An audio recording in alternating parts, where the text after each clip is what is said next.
The Great Hall of the Galactic Council stretched out like a silver ocean under the artificial stars. 12 different alien species sat in their special seats, each one designed for their unique bodies.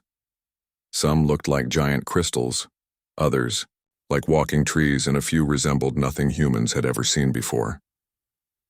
Daehyun walked through the tall doors, his black shoes clicking on the metal floor. Behind him came two other humans, Moran, who carried a thick folder of papers, and Wonbin, whose military uniform was perfectly pressed. They were the only humans in a room filled with beings who had traveled between stars for thousands of years, the way. 3 humans took their seats at the very back of the hall. Their chairs were small and plain, nothing like the grand thrones that held the older alien races. Daehyun looked around the room and tried to hide his disappointment. After 30 years of being part of this council, humans still sat in the worst seats. Chairman Vextar rose from his crystal throne. His body looked like a walking diamond, throwing rainbow lights across the walls when he moved. His voice came out like the sound of breaking glass, but the translation machines made his words clear to everyone. Today we discuss the mining rights. In the Outer Rim, Vextar announced, the humans will take the dangerous sectors as usual. Daehyun stood up slowly. His voice was calm but firm. Chairman Vextar, with respect, Earth would like to request some of the safer mining areas. Our people have been working in the most dangerous zones for 20 years. A sound like laughter came from the Kraxon section. The tall, armored aliens found human requests amusing. One of them, General Thokvar, spoke up. Humans are good at surviving in dangerous places. Why change what works? Miran opened her folder and pulled out several sheets. If I may, she said, standing beside Daehyun, I have some new designs for mining equipment that could make the dangerous zones much safer for everyone. The alien council members looked at each other. A few made sounds that might have been chuckles. The Netherian science leader, Dr. Quilth, waved one of his forearms dismissively. We appreciate human enthusiasm, but our science teams have been perfecting these techniques for centuries. But these improvements could save thousands of lives, Moran insisted, holding up her papers, and increase mining output by 30%. The current methods work fine, Quilth replied without even looking at her designs. Perhaps humans should focus on following instructions rather than trying to improve what doesn't need fixing. Wonbin's jaw tightened, but he said nothing. Daehyun put a gentle hand on Miran's arm, and she slowly sat back down. This was not the first time the council had rejected human ideas without review. The meeting continued for 3 more hours. The aliens discussed trade routes that humans were not allowed to use. They talked about military positions that humans could not hold. They planned cultural exchanges that somehow never included Earth. When the session ended, the 3 humans walked out together in silence. In the hallway, they passed groups of aliens who barely noticed them. To most of the galactic community, humans were just another worker species. They didn't even look at the designs, Miran said quietly once they were alone in their small office. They never do, Daehyun replied, sitting heavily in his chair. 30 years, and we're still the newcomers who should be grateful for any scraps they throw us. Wonbin stood by the window looking out at the busy spaceport. Ships from all over the galaxy came and went, but most of the human vessels were old cargo haulers or mining ships. Our colonies on Kepler 442 are still waiting for medical supplies, he said. The storm season wiped out their hospitals 2 months ago. And yet the Trilothians got emergency aid in 6 hours when their luxury resort had a power outage, Daehyun added bitterly. Their conversation was interrupted by a soft knock on the door. A young human woman entered, carrying a data pad. Her name was Soyeon, and she worked in the engineering department. Ambassador Daehyun, she said, bowing slightly. I wanted to report that my infrastructure proposals were rejected again. What reason did they give this time? Miran asked. Soyeon's face showed her frustration. They said human engineering was too simple for galactic standards. But sir, my designs would cut construction time in half and cost much less money. Daehyun rubbed his temples. Another brilliant human mind dismissed without consideration. He had seen this pattern too many times before. Later that evening, Hyunjin joined them in their quarters. He was a diplomat who spent his days trying to build relationships with other species. His usually cheerful face looked tired and defeated. "How did the Centauri trade talks go?" Wanbin asked. "They canceled them," Hyunjin said, dropping into a chair. "Said they needed to focus on more important partnerships with established races." The 5 humans sat together in their small living space. Around them, the station buzzed with activity from dozens of alien species, but they might as well have been invisible. "Do you ever wonder," Soyeon said softly, "what would happen if we just stopped?" "Stopped what?" Daehyun asked. "All of it. The mining, the dangerous jobs, the cleaning up after their messes. What if we just said no?" Moran looked up from her rejected designs. "They'd find another species to do the work. There's always someone more desperate than us." But Wanbin was thinking. His military mind was already working through possibilities. "Maybe," he said slowly, "but we're not as helpless as they think we are." The room fell quiet. Outside their window, alien ships continued their busy dance through space, but inside the small human quarters, something was beginning to change. None of them knew it yet, but this night would be remembered as the moment when humanity started to question their place in the galaxy. The seeds of change were planted not in grand speeches or dramatic events, but in the quiet frustration of good people who were tired of being ignored. The Galactic Council continued their business as usual, never noticing that their most underestimated members had begun to think dangerous thoughts. Thoughts about respect, equality, and what humans might be capable of if they stopped trying to please everyone else. In the Great Hall, Chairman Vextar's crystal body sparkled as he reviewed the day's decisions. Everything was going according to plan. The humans were in their place, doing their jobs, causing no trouble. He had no idea that this would be the last time he could say that with confidence. The alarm sirens woke everyone on the station at the same time. Red lights flashed in every corridor as the emergency message played over and over. "All council members report immediately. Priority Alpha crisis." Daehyun ran through the hallways, with Moran and Wanbin close behind him. They had never heard a Priority Alpha alert before. In 30 years of human membership, nothing had ever been considered that serious. The council hall was in chaos. Alien leaders were shouting in their different languages, while holographic displays showed maps of the galaxy's outer edge.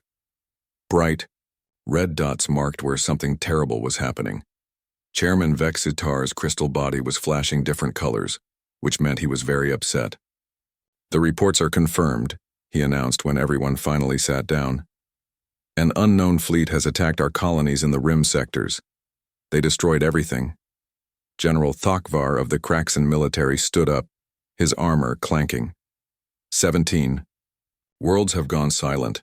Our fleets are moving to investigate, but he paused, looking uncomfortable. "But what?" demanded Dr. Quilth from the science section. 3 battle groups have already been destroyed. These enemies are unlike anything we have fought before." The room erupted in worried voices. For thousands of years, the Galactic Council had been the strongest power in their part of space. No one had ever successfully attacked them before. Admiral Kethra of the Zephyrian fleet displayed new images in the air.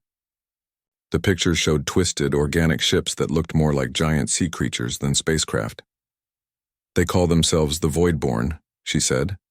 "Their ships seem to grow and change during battle. Our weapons work for a few minutes, then become useless." Daehyun watched the council members panic and felt something cold in his stomach. These aliens who had treated humans like children for 30 years were suddenly faced with an enemy they couldn't understand. "We need all available fleets," Vextar declared. "Every species must contribute ships and soldiers." For the first time in years, the chairman looked directly at Daehyun. "Humans will provide support vessels, transport duties, and supply runs." Daehyun stood up slowly. The room became quiet as everyone watched him. "No," he said simply. The word hung in the air like a bomb. Alien council members stared at him with shock. No one ever said no to the Galactic Council. "Excuse me?" Vexitar's voice cracked like breaking ice. "I said no. Daehyun repeated, his voice calm and steady. If you want human help, you will treat us as equal partners in this fight. Our ships fight alongside yours, not behind them. Our officers sit in command meetings. Our ideas get heard and considered. General Takvar slammed his fist on his chair. You dare make demands at a time like this? This is exactly the time to make demands, Wanbin said, standing beside Daehyun. You've had 30 years to treat us fairly. Now you need us and suddenly we're supposed to forget all of that? The aliens muttered angrily among themselves. But as more reports came in of destroyed fleets and lost colonies, they realized they had no choice. Fine, Vextar said through clenched teeth. Humans may participate fully in military planning. Within days, human ships began arriving at the staging areas. But these weren't the old cargo haulers and mining vessels the aliens expected. Sleek warships appeared, their hulls gleaming with new armor and weapons that no one had seen before. Admiral Ji-hoon commanded the human fleet from his flagship. Beside him stood Bowman, a tactical officer whose young face hid a brilliant military mind. In the fighter bays, Nyan prepared her squadron for combat while ground marines led by Kiwan checked their weapons one final time. The first joint battle took place near the colony world of Zerion. The Voidborn fleet appeared out of nowhere. Dozens of the organic ships that moved like living things through space. The alien commanders used their traditional tactics. They formed neat lines and fired their most powerful weapons at the enemy. For a few minutes it seemed to work. Voidborn ships exploded in flashes of green fire, then the surviving enemy vessels began to change. Their hulls shifted and flowed, like liquid metal. The weapons that had just destroyed their companions became useless against them. All alien fleets pull back, Admiral Kethra ordered as her ships took heavy damage. But Ji-hoon's voice cut through the chaos. Human fleet, begin pattern Delta 7. The human ships scattered in all directions, moving in ways that looked random and panicked to the watching aliens.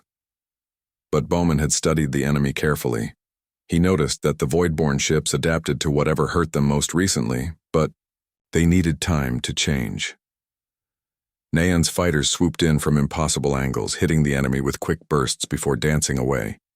The Voidborn tried to adapt, but before they could change, different human ships attacked from new directions, with different weapons. Keep them confused, Bowman ordered over the communication system. Don't let them figure out what we're doing. The battle raged for hours. Human ships took heavy losses, but they kept fighting in ways the enemy couldn't predict. When a Voidborn ship adapted to energy weapons, human forces switched to physical projectiles. When it grew armor against missiles, they used boarding parties. Kiwan led one of those boarding parties himself.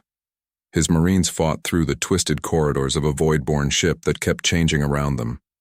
The enemy soldiers were horrible, creatures that seemed to be part machine and part living tissue. But humans had one advantage the aliens didn't expect. They weren't afraid to die. For Zerion, Kiwan shouted as his team planted explosives in the enemy ship's core. Half his marines didn't make it back to the transport, but the Voidborn vessel exploded in a burst of green light. Meanwhile, Moran worked frantically in her mobile laboratory. She had never seen technology like this before, but human creativity was different from alien thinking. Where the other species tried to understand the Voidborn tech completely before acting, Moran just tried different approaches until something worked. I've got it, she announced after 3 days of constant work. Their ships use a form of adaptive nanotechnology. If we rotate our weapon frequencies fast enough, they can't keep up. She shared her discovery with the alien fleets, and suddenly, their weapons became effective again.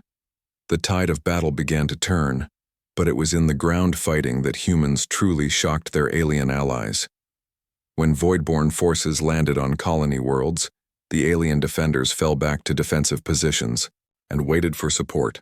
Human marines didn't wait.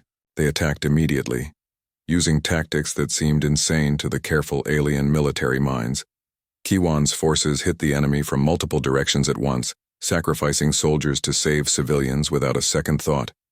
They fight like demons, whispered a Krayaxan officer, who watched human troops charge into certain death to buy time for evacuations. The final battle of the war took place in the Nexus system, where the Voidborn had built a massive staging area. Every ship the Council could gather was there. Alien vessels flying alongside human warships in formations that would have been impossible months before. Jihoon found himself in command of the combined fleet when the alien admirals fell back, in confusion. His orders were simple and direct, cutting through the complicated alien chain of command like a knife. All ships, focus fire on the central structure. Marines, prepare for final assault. Nayeon led the fighter attack that cleared the way. Her pilots performed maneuvers that should have been impossible, twisting their ships through patterns of enemy fire that computers said couldn't be survived. Kiwon's ground assault was the hammer that broke the enemy's back. His Marines fought through 3 layers of Voidborn defenses, losing half their number but never slowing down. And when it was over, when the last Voidborn ship had been destroyed and the threat ended, the alien council members found themselves looking at humans with new eyes. These weren't the simple worker species they had dismissed for 30 years. These were warriors, innovators, and leaders who had just saved the galaxy. But the question now was, what would humans do with this new respect? The victory celebration lasted 3 days, but Daehyun barely noticed the parties happening all over the galactic capital. He sat in his office reading reports about human casualties and thinking about the future. Miran knocked on his door and entered without waiting for an answer. Her face was tired but excited. "They want to see us," she said. "Emergency council session in an hour." "All of us?" "All of us. Jihoon, Bowman, Nayeon, Kiwon, everyone who fought in the war. They're calling us heroes." Daehyun looked out his window at the alien ships celebrating in the distance. Heroes today. But what about tomorrow? The Great Council Hall had been rebuilt bigger and brighter after the war. New seats had been added, larger, more comfortable ones placed closer to the center. As the human delegation entered, they saw their names written in gold letters on chairs that looked almost as grand as the alien thrones. Chairman Vextar stood and began to clap his crystal hands together, making a sound like wind chimes. The other alien leaders joined in, creating a symphony of different applause sounds from 12 species. "Today we honor our saviors," Vextar announced. "The brave humans who led us to victory against the Voidborn threat." Daehyun walked to his new seat, noting how much closer it was to the center of power. Around him, his people took their places. Jihoon still wearing his admiral's uniform, Miran carrying a new folder of approved research proposals, Wanbin looking sharp in his dress uniform. The Galactic Council recognizes the outstanding contributions of humanity, Vextar continued. Therefore, we are pleased to announce new policies regarding our human partners. The word partners hung in the air. It was the first time any alien leader had used that word to describe humans. Dr. Quilth from the Science Division stood up next. Just months ago, he had dismissed Miran's ideas without looking at them. Now he smiled at her with all 4 of his eyes. "We are eager to review the innovative research proposals from human scientists. Your creativity has proven valuable." General Tokvar was next. The massive Krayaxan warrior looked uncomfortable as he spoke. "Human military officers will be welcome in our command structure. Your tactical thinking is different from ours." One by one, the alien leaders offered concessions. Better mining contracts for human worlds, reduced tribute payments to the galactic treasury, permission to build more military ships, access to some of the restricted trade routes. When they finished, Daehyun stood up slowly. The hall became quiet as everyone waited for his response. "These improvements are appreciated," he said carefully. "But they raise some questions." Vextar's crystal body flashed yellow, which meant confusion. "Questions? Why now?" Human creativity didn't suddenly appear during the war. Our military thinking wasn't invented last month. Our people weren't born yesterday. Daehyun's voice stayed calm, but there was steel underneath. "We've been offering these same capabilities for 30 years. The alien leaders shifted uncomfortably in their seats. No one wanted to answer that question directly. "The war changed everything," Admiral Kethra said finally. "We all learned important lessons." "Yes, we did," Jihoon agreed, standing beside Taehyun. We learned that when you needed us, we were there. We learned that human lives could save alien worlds. We learned that our simple methods could solve problems your advanced science couldn't handle. Bowman rose from his chair, his young face serious. We also learned that it took the threat of galactic destruction for you to listen to us. The tension in the room was thick enough to cut. Alien council members looked at each other nervously, unsure how to respond to human criticism they couldn't dismiss as ignorance anymore. The past is the past, Vextar said, trying to sound wise. What matters is the future we build together. Nyan laughed, a sound that echoed strangely in the Great Hall. The past is the past? Tell that to the families on Kepler 442 who died waiting for medical supplies while you sent emergency aid to a luxury resort. Or the colonies that went without food while alien worlds got surplus grain for their celebrations, Kiwan added, his voice hard from too many battles. Soyeon stood up in the back section where the junior humans sat. My infrastructure designs were rejected 18 times before the war. Now suddenly they're brilliant innovations that you want to implement galaxy-wide? Hyunjin joined her, pulling out a data pad. I have records of every trade agreement you canceled, every diplomatic meeting you postponed, every time you told us to wait our turn for 30 years. The alien leaders were starting to panic. This wasn't going the way they had planned. They had expected grateful humans who would be happy with a few improvements. We acknowledge past mistakes, Dr. Quilth said quickly. But we're offering real changes now. Equal representation in research projects, joint leadership in exploration missions, full partnership status. Full partnership? Daehyun asked. What does that actually mean? For the next hour, the aliens explained their offer in detail. It was better than anything humans had been offered before. Genuine equality in many areas, fair treatment in trade agreements, respect for human colonies and their needs. But as Daehyun listened, he realized something important. The aliens were offering to treat humans as equals because they were afraid. Afraid of human military power. Afraid of human creativity. Afraid of what humans might do if they said no. Fear was not the foundation for real partnership. That evening, the human delegation met privately in their new, larger quarters. The rooms were beautiful and comfortable, another sign of their improved status. They're trying, Moran said, looking through the approved research proposals. These projects could help billions of people across the galaxy. They're scared, Wanbin corrected. There's a difference. Jihoon sat quietly in a corner, cleaning his service weapon out of habit. Our people back home are asking questions too, he said finally. They want to know why we're still here. What do you mean? Daehyun asked. Messages from Earth from all the colonies. They're saying we don't need the Council anymore. We proved we're stronger than any of them. Our technology is advancing faster. Our military is superior. So why do we stay? Nyan looked up from the fighter combat reports she was reading. Because we're trying to be better than them. We're trying to build something good instead of just walking away. Are we? Kiwan asked. Or are we just making it easier for them to use us again when the next crisis comes? The question hung in the air like smoke from a battlefield. Outside, their windows' alien celebration lights still danced across the sky, but inside the human quarters the mood was thoughtful and uncertain. What would it mean if we left? Soyeon asked quietly. It would mean the end of the Galactic Council as a real power, Bowman said without hesitation.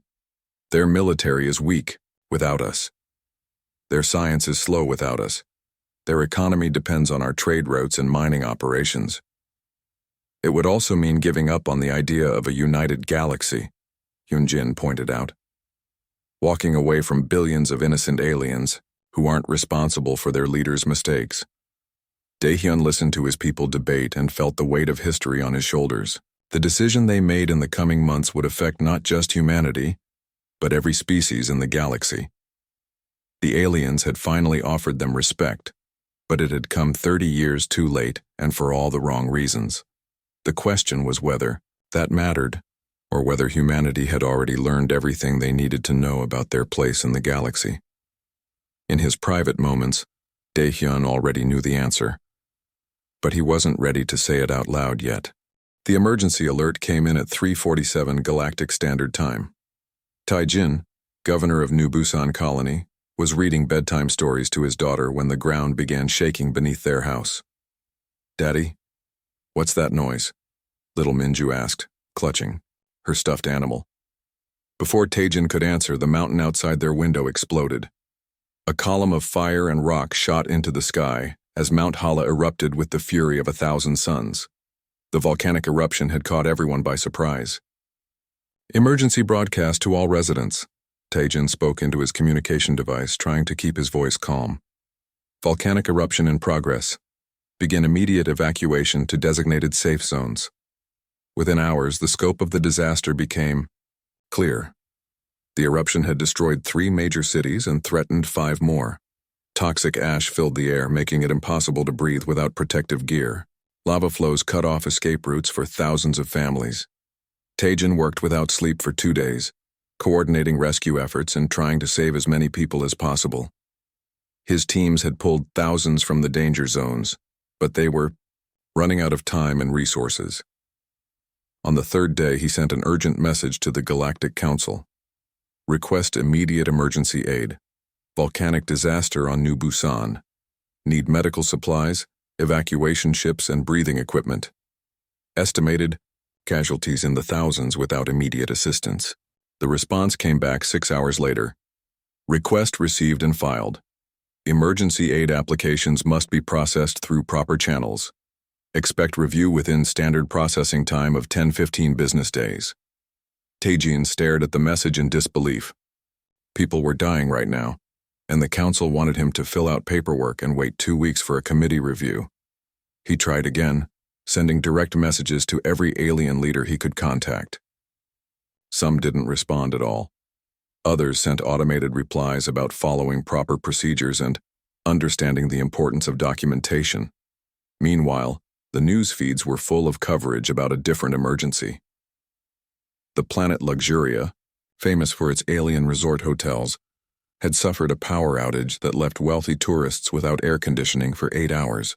The Galactic Council had responded immediately, sending 3 emergency fleets and enough supplies to rebuild half a planet. 8 hours without air conditioning, Taijin muttered as he watched alien tourists being interviewed about their terrible ordeal. Outside his window, ash continued falling like gray snow on the bodies of people who had suffocated waiting for help that never came. By the end of the first week, the death toll on New Busan had reached 12,000. By the end of Gao, the second week, it was 20,000. Taijin sent daily updates to the council, each one more desperate than the last. Finally, after 18 days, the emergency aid arrived. It was too little, too late. The volcanic eruption was over. Most of the survivors had been evacuated using local resources, and 30,000 humans were dead. Taijin stood in the ruins of his colony's main city and made a decision that would change everything. He activated the planetary broadcast system and began to speak.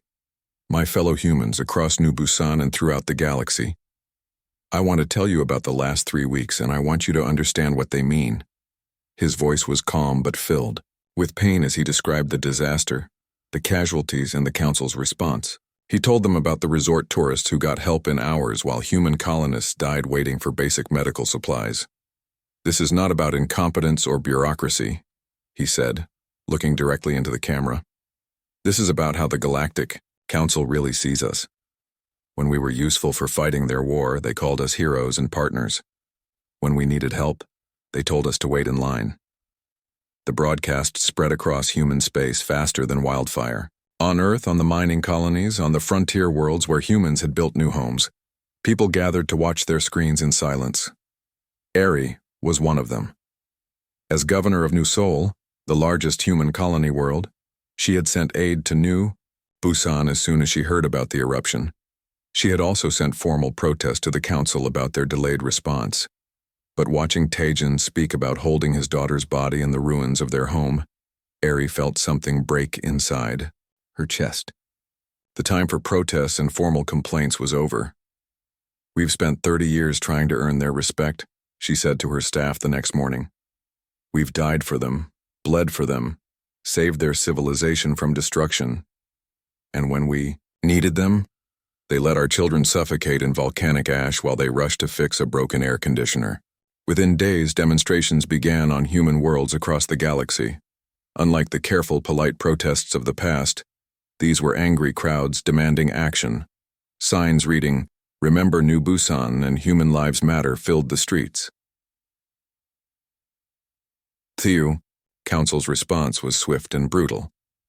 Chairman Vextar appeared on galactic news channels, his crystal body flashing angry reds and oranges. "The recent protests by human extremists are unacceptable," he declared. "The Galactic Council will not tolerate threats to galactic stability. We call on moderate human leaders to control their people and remember their place in the galactic order." The words "remember their place" spread through human space like poison. These were the same aliens who had begged for human help during the war, who had praised human sacrifice and courage. Now they were talking about humans knowing their place. Economic sanctions followed within days. Human trade licenses were suspended. Military contracts were canceled. Council fleets took positions near major human worlds, claiming they were there for peacekeeping purposes. The aliens had made a critical mistake. They thought humans would respond the same way they always had, with patience, diplomacy, and hope for better treatment. Instead, humanity did something the Council never expected. They united. Daehyun stood before the Galactic Council one last time, but he wasn't the patient diplomat who had served for 30 years. His eyes were hard, and his voice carried the weight of every human who had died waiting for alien compassion. 37 years ago, humanity joined this council with hope. He said, "We believed in the dream of different species working together for the good of everyone.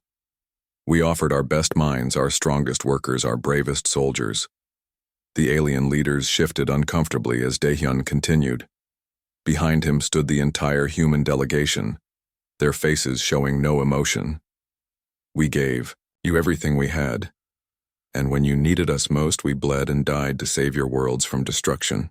But when we needed you, you let our people suffocate while you saved alien tourists from warm hotel rooms." Vextar tried to interrupt, but Daehyun's voice cut through the chairman's crystal chimes like a blade. "You want us to remember our place? Fine. Let me remind you of yours." Hyunjin stepped forward and activated a holographic display that filled the center of the hall. Numbers and charts appeared, showing economic data, military strength comparisons, and technological advancement rates. "Human colonies produce 60% of the galaxy's food," Hyunjin announced. "Human miners extract 70% of essential materials. Human manufacturers build 80% of civilian spacecraft." Miran added her own data to the display. "Human research has produced more scientific breakthroughs in the last 5 years than all alien species combined produced in the previous 50. Wanbin's section of the display showed military statistics that made several alien leaders go pale. Human forces now represent 40% of galactic military strength, despite making up only 8% of the population. "You see," Daehyun said quietly, "we do remember our place. The question is, do you remember yours?" The silence that followed was broken only by the sound of Ji-hoon's boots as he entered the hall. Behind him marched the human military leadership, veterans of the Void-born War, heroes who had saved alien worlds. "Effective immediately," Ji-hoon announced, "all human military forces are withdrawing from Council service. Human fleets are returning to human space. Human personnel are leaving alien installations." The impact was immediate. Half the ships protecting the galactic capital belonged to human forces. 3/4 of the border patrol consisted of human vessels. The Council's military power had just been cut by more than half, but Ji-hoon wasn't finished. "Any alien fleet that approaches human space will be considered hostile. Any attempt to interfere with human shipping will be met with appropriate force." General Thokvar slammed his armored fist on his chair. "You cannot threaten the Galactic Council." "We're not threatening anyone," Daehyun replied calmly. "We're simply choosing to exercise our sovereignty, unless, of course, you believe humans don't have the right to govern themselves." The question hung in the air like a challenge. For 30 years, the Council had claimed to respect human independence while treating Earth and its colonies like vassal states. Now they were being forced to choose between their words and their actions.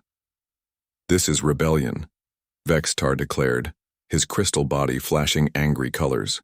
"No," Aerie said, speaking for the first time since entering the hall. "This is freedom." As the human delegation filed out of the council hall, alien leaders realized they were facing something they had never imagined, a humanity that was no longer interested in their approval. The age of human patience was over. The emergency session began at dawn on the galactic capital. For the first time in the Council's 1,000-year history, the Great Hall felt empty and small. The human seats sat vacant, their gold nameplates reflecting the artificial lights like accusations. Chairman Vextar's crystal body had lost its usual brilliance. The rainbow colors that normally danced across his surface were dim and gray. Around him, the alien leaders looked tired and defeated. "Military report first," Vextar said, his voice cracking like old ice. General Thakvar stood slowly, his massive armor clanking in the silence. The proud Kraxan warrior who had once mocked human capabilities now looked like a broken giant. "Our fleets have taken positions around human space as ordered," he said. "But our commanders report difficulties." "What kind of difficulties?" demanded Admiral Kethra. Thakvar activated a holographic display that showed the galaxy's military positions. Red dots marked council fleets, while blue dots showed human forces. The pattern was clear and terrifying. "Human ships outnumber us 3-1 in every major sector. Their technology is superior to ours in all categories. Our best estimates suggest that any military action against them would result in..." He paused, struggling with the words. "Complete defeat within days." The silence that followed was broken by Dr. Quilth's four-armed gesture of despair. "The scientific situation is equally dire. 60% of our research projects depended on human participation.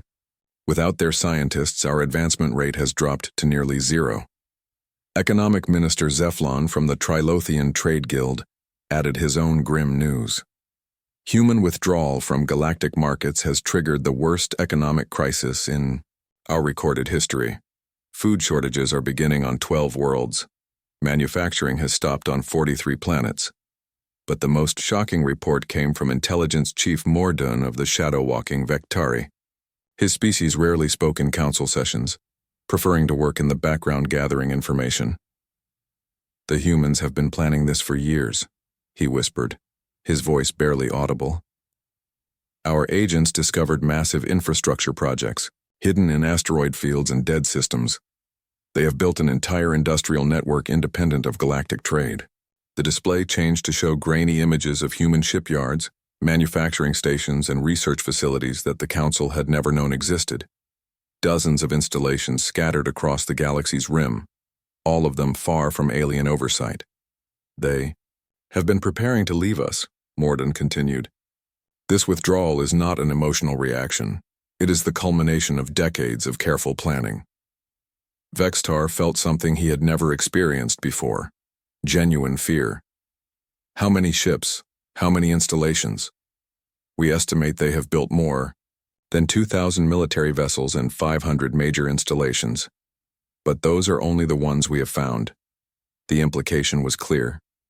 Humanity had spent 30 years quietly building the infrastructure they needed to survive without the Galactic Council. While aliens had dismissed human capabilities, humans had been preparing for independence. "We have to negotiate," said Prime Minister Lux Andra of the Peaceful Etherian Collective. "Offer them everything they asked for: full equality, representation, respect." "They'll never trust us again," Admiral Kethra replied sadly. "Would you, after what we did to their colony?" The debate continued for hours, but everyone knew the truth. 30 years of broken promises, dismissed ideas, and condescending treatment had built a wall of distrust that no amount of late apologies could tear down. 3 days later, a small human shuttle arrived at the galactic capital. But instead of Daehyun or the familiar faces of human leadership, a young woman emerged. Her name was Jiwan, and she carried the title of Special Envoy. The council members gathered eagerly, hoping that youth might mean forgiveness, that new leadership might be willing to rebuild old bridges. Jiwan walked into the great hall alone, her footsteps echoing in the vast space. She carried no folders of proposals, no diplomatic gifts, no symbols of cooperation, just a simple data pad and an expression of cold professionalism. Honorable council members, she began, her voice clear and steady. I bring a final message. From the Independent Human Federation. The phrase Independent Human Federation hit the aliens like a physical blow. Not the Terran colonies or human worlds they were used to, but a completely separate political entity. The Federation wishes to inform the Galactic Council that all human territories are withdrawing from Council authority, effective immediately. All treaties, agreements, and obligations are hereby void. Vextar leaned forward desperately. Surely we can negotiate. We're prepared to offer full equality, complete representation, shared leadership of the Council itself. Jiwan consulted, her datapad briefly. The Federation thanks the Council for their belated offers. However, our analysis indicates that these concessions are motivated by necessity rather than genuine respect. She activated a holographic display that showed the galaxy's current situation in devastating detail. Economic collapse spreading through alien space. Military weakness exposed by human withdrawal. Scientific progress grinding to a halt. Our sociologists have studied Council behavior patterns for 3 decades. Jiwan continued emotionlessly. They conclude that any improvements in human treatment would last only until the current crisis passes, at which point discrimination would resume. That's not true, protested Dr. Quilth. We've learned from our mistakes. Have you? Jiwan asked calmly. She changed the display to show recent Council communications that human intelligence had intercepted.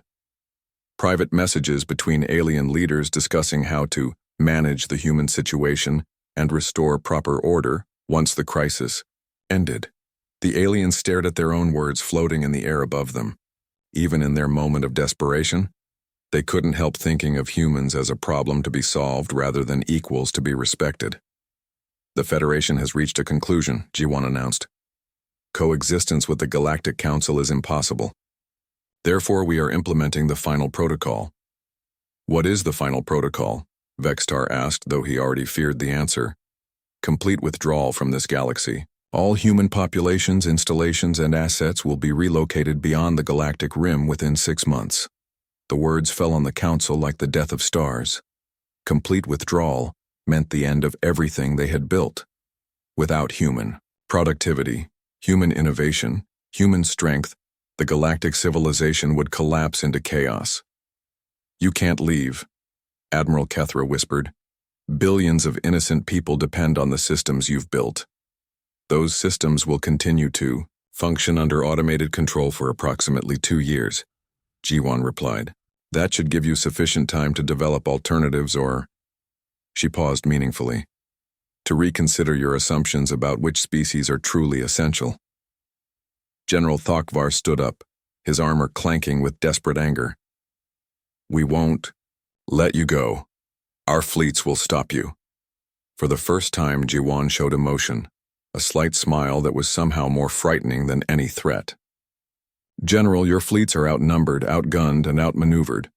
But more importantly, you misunderstand the situation. We are not asking for permission to leave. We are informing you of our decision. She deactivated the holographic display and prepared to leave. But Vextar called out one last time. Please, what will it take? What do you want from us? Jiwan stopped at the door and turned back to face the assembled alien leaders. For a moment, she looked not like a cold diplomat, but like a young human who had grown up hearing stories of alien prejudice and broken promises. 37 years ago we wanted partnership, she said quietly.